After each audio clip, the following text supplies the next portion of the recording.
What's going on, everybody? Rob here, Trev2323, TREV2323. Subscribe, like, and share. Right now, I'm right down the street from high school football field and track, and then behind me, all the way in the background, 2 blocks down, is a school.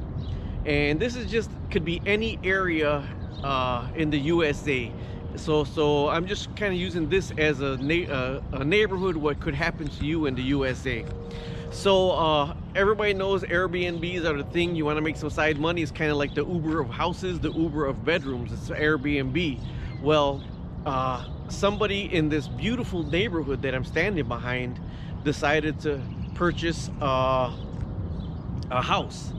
And they purchased the house, and the neighbors were being neighborly and everything, and they were doing a little bit updating in the house. So people were like, oh, well, they kind of turned a blind eye to all the construction that was going on, not knowing that individual bedrooms were being split in half, and bunk beds were being put in, and 15 to 24 beds were being put in. And then it turned out to be an Airbnb. Now, this is why people that normally ain't into politics should be in politics, because this right here could be your neighborhood. This is Anytown, USA neighborhood, which the owner started renting them out for $9 a night or $12 a night per bed, per bedroom. And you know, when you purchase a house, when you plunk down your, you know, $200,000 for your house, your, you know, $300,000 for your house, you don't think that, I mean, you're buying the neighborhood, you're buying the sense of community, you're buying the sense of that your kids can ride up and down the block. You know, the people used to be sitting on the front porches with their shades open, and now their shades are closed, and because they don't want people they don't know looking inside their house, seeing what they have. So there's another car coming, hold on. So they don't want people seeing what they have.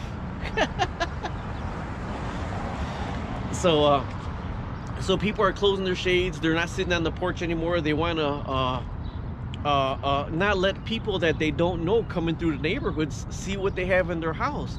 You know, and then, you know, for kids to walk around in a neighborhood, you know, there are good Airbnbers. There's so many pro people for Airbnb that support Airbnb, that travel the world on Airbnb, you know, so, and they say really good things. And in the same local community, there are really good Airbnbers, people that have one house with the long driveway off in the back, and they do go ahead and rent out to a family that you have to stay multiple stays, and that you have to have so much positive ratings. And that's a good Airbnb, because what it does is it gives somebody a chance to visit a bigger city and not have to pay the big city prices for the general area.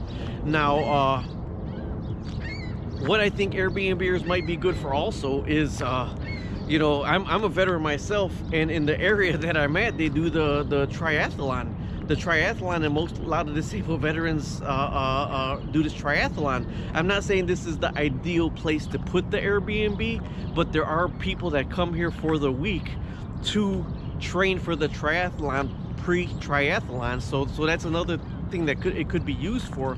But what happened was, in the state of Indiana, it was passed at a state level bill that Airbnbs are governed by the state of Indiana.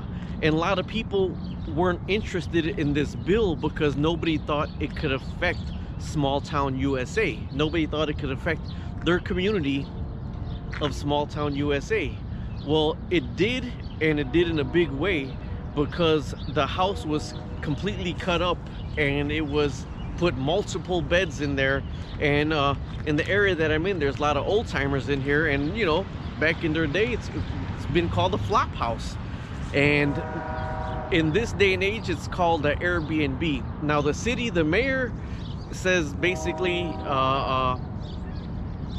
he admits, that's what I like about the mayor also, he admits that it was a bill that he didn't think would affect the local little town because there's not big tourism there.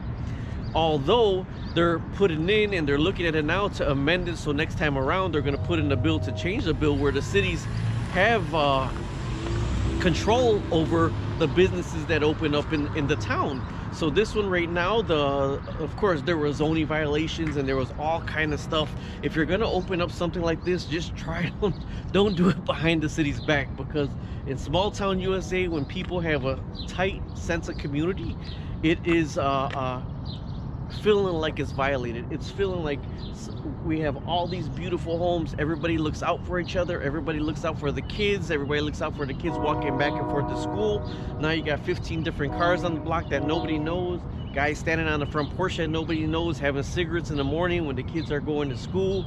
The neighbors that used to have the windows open are now closed, and it's just a bad thing. So with Airbnbs, I don't know what their standards are, so if there's anybody from Airbnb that can comment on this, what's the standards, and is this something that was meant to be when you started Airbnb, or is it something that somebody's just taking advantage of the situation all the way around? Like I says, I have my wife stayed in the Airbnb and she loved it, and a lot of friends and family stood in Airbnbs, and they say that's the best thing. But how I feel about it now is that it kind of violates a sense of community, because even though you're in somebody's house and even though it's approved and everything, it's like when you look at all the neighbors, they kind of really don't appreciate somebody that they don't know in their neighborhood. And in this day and age, I can kind of understand that. So either way, it's just a little video. I'm trying to catch up with Airbnbs and follow up on the Airbnb that I talked about and got slammed before. So I'm not saying good or bad, I'm just giving my opinions. All right, talk to you later. Subscribe, like, and share.